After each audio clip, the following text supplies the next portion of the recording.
And now on Sydney Weekend, Cheers with Ben Malouf. Thanks to firstvintage.com.au. Crashed your sponsor there, mate. I'll just say it again. Try and do it like that. Like, thanks to firstvintage.com.au. Is that your sponsor? That's I got it right. How you going, Ben? Good, mate. Yourself? That's, yeah, as good as God. Have you learnt stuff today on barbies and that? I tell you what, I've learnt a plethora of things about barbecues today, and I'm really excited to go home and cook one up myself. That's how it made me feel. I learnt about... Have you ever heard of drunken chicken?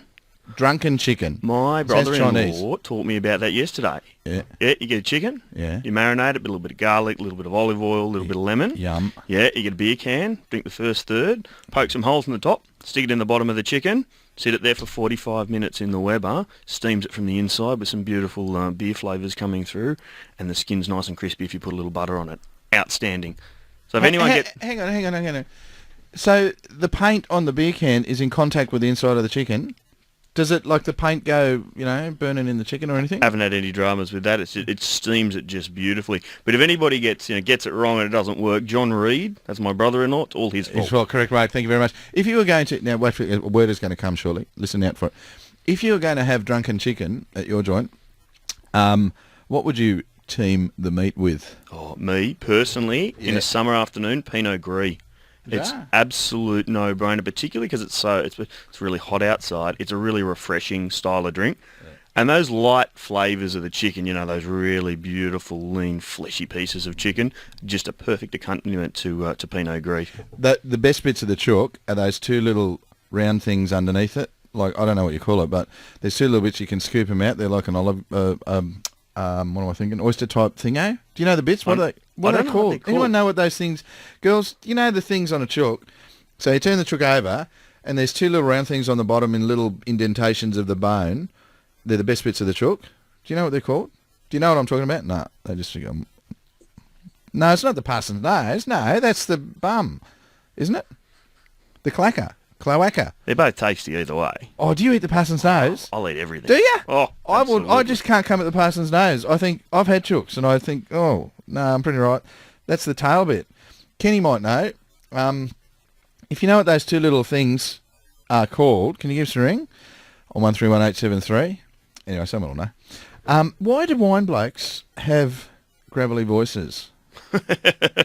That's a tough one. We didn't learn that at any of the courses that I've ever done. But they do, you know what I mean? They do. Maybe it's a little bit too much of the tannin they've been drinking over the years. You just never know. Do you reckon that we're turning into wowsers? I don't think... Look, no, I think that there's a time and a place to drink. I think that sometimes we go a little bit over the top in terms of regulation. But I do. Because I'll read you, I couldn't get over it. It's in the bloody Sydney Morning Herald. I'll just read this. Here's straight out of the Sydney Morning Herald today. Premier Barry O'Farrell should urgently recall MPs from their summer holiday to enforce lockouts and early closing times on Sydney pubs and clubs, the opposition says. The call adds to criticism of the government from community activists who feel that the government is failing to stem a tide of booze-fueled attacks. I think to myself, what if some DH in the cross, a criminal act, how come I can't get on the grog at mum's joint? Look, and I think that's or a really go to the club. That is a great point. People who sit down and enjoy their product, enjoy their wine, sit down and enjoy it for that very reason. Yes. You're not sitting there to do something different. You're sitting there to really appreciate. And Australia has so many amazing, wonderful wines and microbreweries and fabulous, alcohol producers out there. They shouldn't be penalised because of the idiocy of some other people. Mate, I think we're bloody overregulated now anyway, to blazers, and I don't support those calls at all. I think what we should do is say, all right, Mr. DH, you're the bloke who is the thump merchant, so rather than penalise everybody, I think what we'll do is penalise you a lot harder and lock you up, and you just have to get used to a real fair income penalty, old mate. You ain't coming out for a very, very long time. And tell all your friends, when they come to jail to visit you, 1, any trace of gear on them, in. 2, try and give your mobile phone, anything like that, in. 3, let them know that this is serious. The strip search is serious. And the crying on the video linked with the magistrate, no deal. Bim bong. See you later. Ta-da.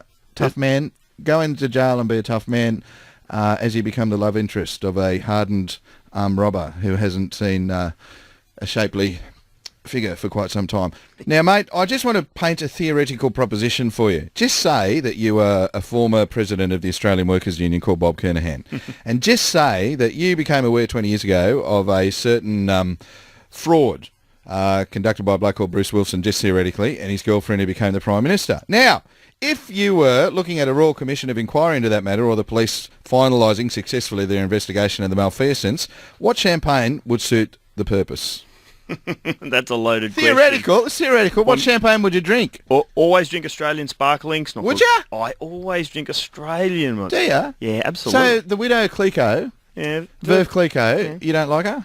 I don't mind it. We had a discussion about Moet a couple of weeks ago. Yeah. And, look, I love Australian sparkles. Henry's Drive Blanc Do you de reckon Blanc. there's one that's up there with the better Frenchies? Oh, some of your Petaluma Crozes. Some of your outstanding. Petaluma Crozes. Oh, I love their work. Petaluma Crozes. Yeah, they're playing the Roosters next week, aren't they?